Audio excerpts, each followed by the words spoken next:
Yun, magandang araw mga katapyok. Medyo binubuenas. Nakachamba na naman tayo ng isang run out. Tira natin sa uno, ilalim lang. Para magkaroon lang tayo ng preparasyon sa dos, sa side pocket. Yun, okay naman yung angulo. Bali mag-iibabaw lang tayo dito. Papalapit yung bola mano sa tres.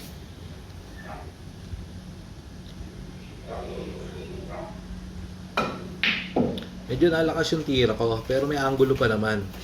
Kailangan lang natin na maiwasan yung mga bangga dun sa ibang bola. So pektos tayo sa kaliwa dito, ibabaw.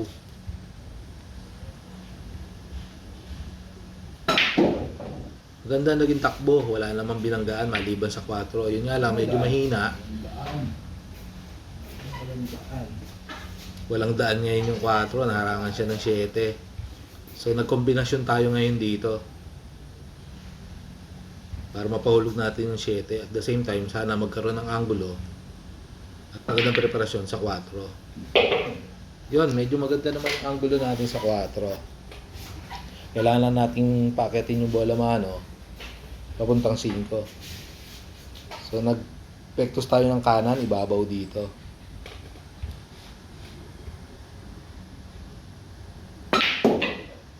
As naman. Yun lang, medyo malakas yung naging tira natin. Pero napaganda pa naman kahit papaano. Numahinga muna si Katapyok, malakas kasi yung tira. Pero may hulog naman doon sa corner.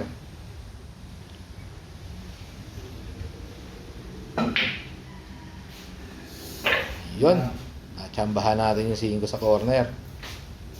Maganda rin naging preparasyon sa 6. Nga lang, magkakaroon ng bangga yung bola mano sa 8. Sana maganda ng positioning. Yun, napaganda yung bangga ng bola mano sa 8 at yung bangga ng 8 sa 9.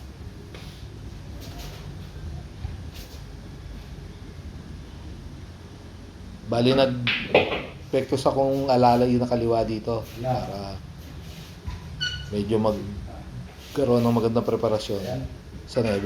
Yun nga lang, medyo tight ang space natin. Gamit tayo na medyo mas maiksing tako. Kinaya naman ng ating pang sargo.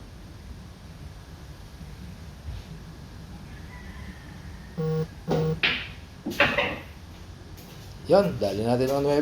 Hanggang sa muli mga katapyok. Maraming salamat!